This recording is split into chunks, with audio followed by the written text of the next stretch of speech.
Hello, I'm Dr. Pierre Samaan, and it's great being back with you. Today we're continuing our episode on the addictive personality. We're in part 3 of the addictive personality as we talk about unmasking addiction. In this series, we've spoken of unmasking spiritual origins of the addictive personality or the addictive process, unmasking behavioral origins of addictive process, and now we're in part 3 of unmasking addictive personality. We'll also be getting into drugs and the brain, so we're going to talk more about the addictive personality in the dynamics, the chemistry and all that of the brain, and where we're coming up with this addictive personality, where's the origin of it in our minds. And then we'll be discussing recovery and relapse prevention. So I hope this has been very helpful for you and useful, especially if you have someone in your family or someone you know that could use a little more information about this and helping them. But please remember, you can't fix someone else. You can't change someone else. They have to want to change, but you can model the changes. You can model the right behavior. You can model being a good Christian as an example. But then you give them the freedom. You speak the truth in love, and you give them the freedom to choose. That's their choice at that point, and that's our free will that God gives us in choosing, are we going to do it His way or our way? And we know our way doesn't always seem to work all that well.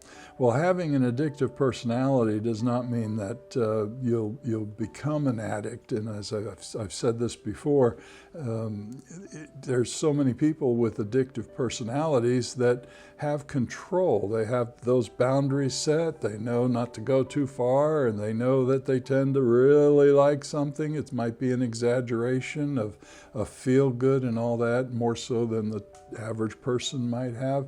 In fact, nowadays it seems like more people are displaying that addictive personality than ever before. But they have the boundaries. They're using self-control. And in using self-control, which is a fruit of the Spirit, then they manage it very well, and they actually become very productive, maybe more so productive than the one who doesn't have that, because there is a drive that goes along with that, taking them a little bit further, doing a little bit more than what needs to be done. And of course, companies like that. If a substance or behavioral disorder occurs, I've identified in the past, and I'll keep reminding you about this, that the addictive personality is not a bad thing to have. You have a lot of people even who are in recovery for many years, doing very well, maybe at the top of their field of whatever professions they might be, but they've learned to manage the addictive personality, and as a result, they're no longer active in their addiction. And so I added that word active in talking about the addictive personality, and I call it the active addictive personality, when someone is using substances or behaviors in excess, causing them trouble and trouble for those around them. An active addictive personality is a disease state affecting the brain and behavior. It's all-encompassing. The disease leads to an inability to fully control oneself despite the harm done by substances and behaviors. How many times have you heard someone who is, let's say, an alcoholic, and they have to have that drink. They can't control. They can't do without it. They need it before they go to work. They need it before they go out to dinner. They need it while they're at dinner. They need it here. They need it there for whatever reasons. And they're in an active stage where that addictive personality has taken hold of that and uses it to enhance themselves, to make themselves more capable of whatever it is they feel they need to be more capable of. There are three types of arousal, or three types of elevated experiences that occur with the addictive personality during substance and behavioral addictions. There's arousal, there's satiation, and there's fantasy.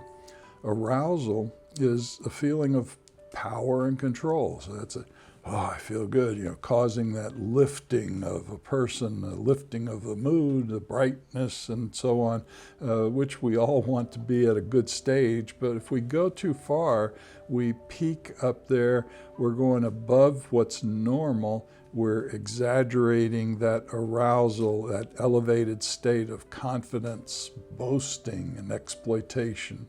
And often you might hear someone who's louder than everybody else in the restaurant, and they're boasting about themselves, and they're overconfident in the things that they talk about, and they may even mention how they've taken advantage of that company or that situation because they're so smart and so on. Well, there's a good indicator of an addictive personality that's active. And it needs to be toned down in some ways. And so when we talk about arousal, the arousal can make the active addictive personality believe they can achieve security, satisfaction, and significance through mastery. I'm omnipotent. I'm all powerful. I'm all wonderful. Look at all these things I can do. I can do that. I can do this. So they go overboard with many things that they choose to do, and that often leads to burnout. But it often leads to piling on too much stress, which then leads to more, shall we say, drugs and more behavior to escape whatever it is. They're draining their power. The more they peak, the more they're draining the energy within them. When you get up there, it's a long way down, and so we always we try to manage that. We don't want to get that high. We want to stay in this normal zone here, and if we do that, we're pacing ourselves. As the unavoidable fear or apprehension builds, the active addictive personality seeks more power, more arousal. So, all right, I get this, I'm doing this, but I need more because I don't want this to occur. I don't want this fall to happen. That doesn't feel good. I don't want to go into this valley. I want to stay up here. And the energy is not quite there for it because we get drained. If you work, let's say, a 12, 14-hour day, you're tired at the end of the day. But to the active addictive personality, the moment they begin to feel that tiredness, they can't allow that. And so they turn to more arousal to keep them up there, to keep them omnipotent, because the active addictive personality recognizes the need for more substance or behavior. The fear of being exposed as powerless intensifies. In need of reconstituting arousal, the active addictive personality seeks after typical substances or behaviors. And we'll get into these various substances and behaviors for these different states that we're talking about. But for the arousal state, typical substances might be amphetamines, cocaine, ecstasy or speed, alcohol, and whatever else. Typical behaviors that may reconstitute that arousal that they'll seek after are sexual acting out, pornography, for example, gambling, spending, lying, stealing, stress. Stress can be stimulating for these individuals who need to be stimulated, who need to find that arousal and be aroused. Even if the stress is damaging, they don't care about that part. They're thinking of the feel-good of the arousal. So they create stress in many occasions. Chaos, they'll create chaos. If somebody else isn't creating it, they'll create the chaos. And conflict, because conflict for some is very arousing. For others, it goes the other way. But for those that need that arousal because they're in that active addictive personality, they generate that chaos. Well, satiation to the active addictive personality is number 2 on the list. And there's a completed or excessive satisfaction with a need or desire when we're satiated. And I think all of us get a little satiated once in a while, especially if we have a great meal. It's Easter time, and there's all this food, or Thanksgiving, and there's all this food that perhaps we haven't eaten that stuff all year, but now we can eat it because it's a holiday, and we eat as much as we can. And we get satiated. And we got to go lay down. At least I do usually. If I let myself go on those occasions, effectiveness is decreased due to repeated presentation when you're satiated. So it doesn't have the effect afterwards. So when you're satiated, you don't feel like you did before you started and you were looking at that table and saying, "Oh, I'm going to eat this, I'm going to eat that, and that looks good and all." No. Now you just want to go to sleep and relax and maybe come back to it the next day or a day after. Satiation will ultimately lead to dissatisfaction with a person, place, or thing. Remember, addiction is that excessiveness of relating to objects or people or activities. And in that excess, addiction can form. So, person, place, or thing. Well, a common example that we often hear from friends, or perhaps you've experienced this, where someone says, "I don't feel anything for you anymore." Well, some people in relationship are active in their addictive personalities, and they seek after relationship after relationship after relationship for arousal state. Perhaps they reach that satiation point after 3 weeks, 3 months, 3 years in a relationship, and suddenly it turns down, it goes downward, it goes south. It's, this isn't as arousing as it once was, because they're not going genuinely into relationship. They're going into an active addictive phase of personality regarding that relationship. The mind and body will attempt to quickly return to normal by rebounding. And so in that active stage with satiation, I got to feel better. I'm just, this isn't as satisfying as it once was. It must be you. It can't be me. It must be you. And so let's break up. I got to find somebody else. Rebounding is an addictive ritual leading to more pain and dissatisfaction. It's a no-win solution. You go from one person to the next person to the next person. How is that a winning solution? It's not. You're never satisfied enough because you're reaching that point of satiation looking for the wrong things in a relationship instead of genuinely seeking those good things of a relationship. You're seeking the selfish things of relationship. A grieving process develops even before satiation. So using myself as an example, a year ago, Linda passed on to heaven. I'm still grieving. September 28th was the 1-year mark. And I still have those moments of significant mourning and grief. But I know that looking for stimulation to feel good or to forget is what these people are doing that I'm talking about. They're in their active stage of addictive personality, so they seek the stimulation or the arousal to feel good, but in the feel good there's a satiation that occurs, and therefore they start to feel bored, or dissatisfied. Off they go looking for another. And so in grief, it's the same thing. I'm not going to go out and find another woman to marry, because what's that going to do? I'm looking for stimulation if I do that. And what's going to happen? The moment the grief begins to come back, this isn't working for me.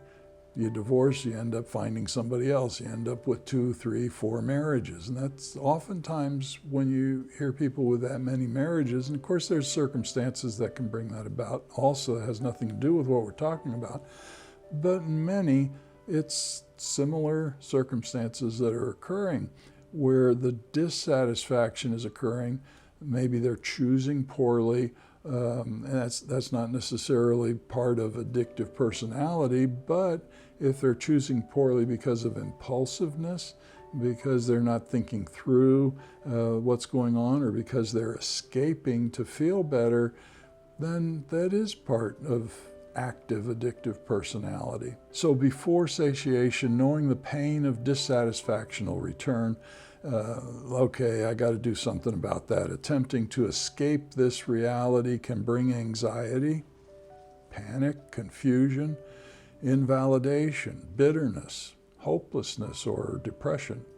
And what happens then? Self-destruction, chaos, conflict, and so on are a result of that.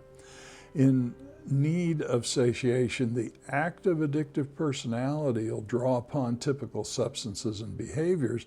Some of the typical substances are opiates, the products such as opium, codeine, morphine, Darvon, heroin, methadone, and there are others out there as well.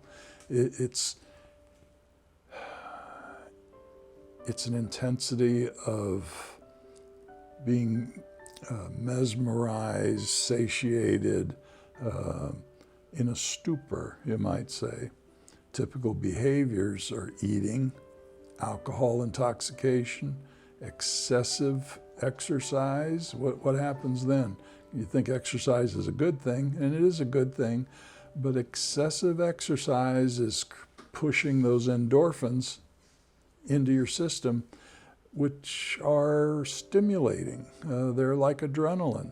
Endorphins, epinephrine, norepinephrine, they're feeling of an artificial sense of well-being and numbness, of pain. Oftentimes you hear the long-distance joggers talking about that moment where they can feel that sense of elation, of just a feel-good bubble that embraces them, that covers them, that they feel safe in that bubble. And it's a feel-good moment. But for seeking that for the wrong reasons, that is, I got to do it every day so I can get that satiation, so I can feel that way. No, it's not a good thing. Dr.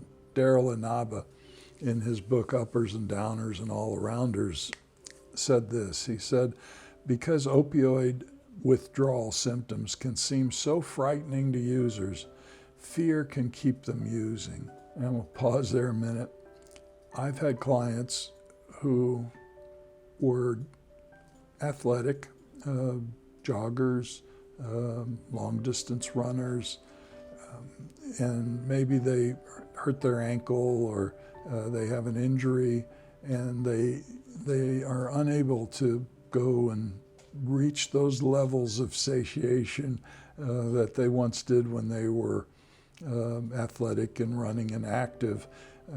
And they become frightened. Anxiety generates within them because they're not able to reach that point of satiation that they once did. And so all these symptoms start to build: the worry, the arousal, the anxiety, and so on. Not arousal, but the anxiety and so on will occur. It's not a feel-good.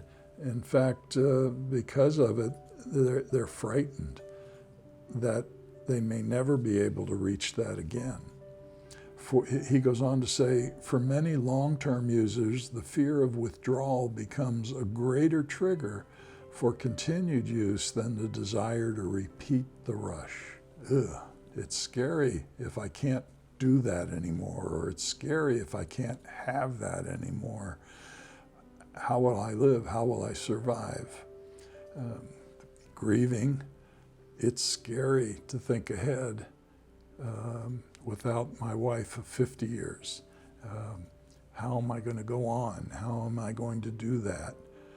So I take it a day at a time, and I embrace God in constantly turning to Him for the reassurance and for the help along the way, because I know I will be able to go on. I will be able to carry out whatever plan He has for me. But if I'm only looking at an activity such as running or pornography or something else to stimulate, to give me that satiation feeling, all of a sudden, oh, what if I can't access that anymore? What if it's not available to me anymore? And so I become fearful, petrified even, of what the future holds for me. Fantasy is the third type of high for an active addictive personality. Fantasy takes on three emotional effects: illusion, delusion, and hallucination. Illusion is a mistaken perception of reality, or it's actual perception, but we're not actually perceiving something truly the way it is, the reality of it, such as misperceiving a snake for an electrical cord on the floor. Delusion is a wrong idea, not changed by facts and reason, such as the sky is falling. I never try to convince someone who is delusional that they're wrong if they come into the office. I used to work in the psychiatric unit. We would never try to initially convince them they're wrong, because all it did was plant their feet and they'd get more stubborn about it, and it would intensify their delusion. We would wait till they got on the right medications, and as the medications took effect, they were able to reason better. They were able to get out of that basement of the brain into the upper room that we've been speaking about. And now you can reason with them. Now you can talk about that delusion for what it really is, and they're able to reason it out and accept it as a delusion, recognizing, no, that's wrong thinking. And then hallucination is a sensory experience that doesn't relate to reality, such as skulls and crossbones flying across the room. Imagine that scaring you, when that occurs. Fantasy is often a result of the brain's basement overloading the limbic system, causing sensory distortions. A sensory distortion might be something like seeing sounds, feeling smells, hearing colors. It's a sign of also unrestrained imagination. When you're in a fantasy, you can go pretty deep in fantasy. That's why pornography is so prevalent, particularly with the internet, because, and we'll identify it as mostly men using pornography, their fantasy becomes unrestrained, so real to them that it becomes better than the real thing. When in a state of fantasy, the active addictive personality will experience confusion and a sense of depersonalization. Depersonalization is an altered sense of reality of one's surroundings and oneself. For example, seeing oneself from another perspective, being in a daze, or feeling as though time is slowing. In need of fantasy, the active addictive personality will draw from certain substances and behaviors as well. Some of the typical substances are psychedelics, such as LSD, mushrooms, peyote, belladonna, PCP, marijuana, and others. Typical behaviors, well, if you think about a fantasy, what do you think would be a typical behavior? daydreaming, isn't it? I think we all daydream.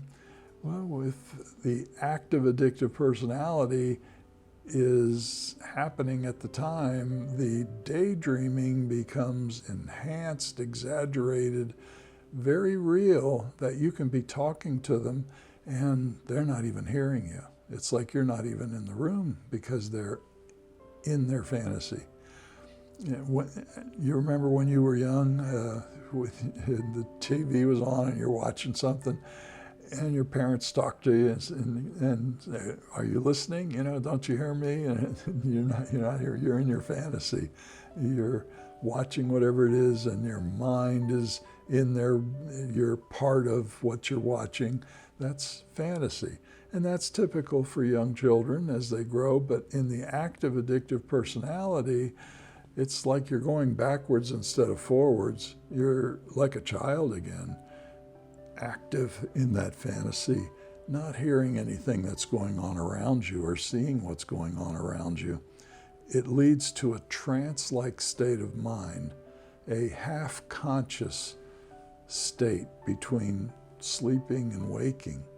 A trance-like state of mind can be as simple as a repetitive daily activity requiring movements of little awareness. Now, I recall when I used to work in the psychiatric unit, and when I started in the 3 to 11 shift, and by the time I was on my way home at the end of the evening, I'm pretty tired, but I'm thinking, what just happened today? I'm putting the pieces together as I'm driving, and I realized, was that light green or red when I drove by it? And I was thinking, I got to be careful here. And so I did a little mental exercise to remind myself before coming to a light to say to myself, green light or red light, to say it out loud. And that way it was a reminder to stay in the moment so I wouldn't run any red lights and have an accident. However, the active addictive personality, semi-consciousness can make them unaware of thoughts, attitudes, behaviors, speaking those famous words. I don't remember that. I hear often of wives so frustrated that when they confront their husband about something, and he says, "I don't remember that," and well, sometimes they are just lying, but it's hard for a loving partner to tell the difference. The Bible says, in the Remedy Bible, which is a paraphrase, it tells us, since we suffer with the same sickness of heart and mind as they did, speaking of people the characters we read about in the Old Testament and New Testament, as they did, by grumbling and complaining, all of this history is recorded for our benefit, to warn and protect us, so we won't refuse the remedy as they did, but will fulfill God's purpose of victorious living at this present time. So if you're in God's treatment program and believe you're doing well, be careful that you don't fall behind in your appointments with God or in partaking of His remedy. For there is no temptation to discontinue God's treatment that has come upon you except for the fear and selfishness that infects all mankind. God is reliable and trustworthy. He will not allow temptation beyond your ability to resist, but when you are tempted, He will always provide resources, options, opportunities, supports, and alternative ways out so that you can stand your ground and overcome the temptation, thereby growing stronger with each victory. I'm going to pause there for a minute. It's not saying, He's not going to take you beyond what you can handle. It's saying He's not going to allow you to go beyond what you can handle without offering you help. But it's up to you to receive that help, to accept that help. If you feel you have an active addictive personality and it's harming your life, harming your relationships, he crosses your path with someone about a treatment program that's helpful, or things that can be done that would be helpful, or a doctor who can prescribe certain medications that might be helpful, giving you time to counsel and so on, and changing that active addictive personality into being inactive. God gives you those opportunities, sends those people your way, still up to you to choose. Well, in doing so, we grow stronger in each victory. We demolish every idea, argument, doctrine, teaching, or concept that infects the mind. Remember, the mind is infected in addictive personality. It's active addictive personality. It's like a disease. It's infected and distorts or obstructs the truth about God. And we reclaim the thoughts, feelings, and attitudes into the truth about God as revealed by Jesus Christ. We got to get out of the basement. We got to go up into the upper room of the brain where God communes with us up there. God fellowships with us in the upper room, not in the basement. And in that upper room, we're thinking better. We're actually producing good enzymes that help you to produce new brain cells, stretching out neural pathways that increases neuroplasticity in the brain. All those good things are going on up there. That's where we want to be, and that's what this is talking about. Well, God bless. I hope this was helpful today. May your troubles be more minor, your blessings more, and happiness come through your door. We'll see you next time.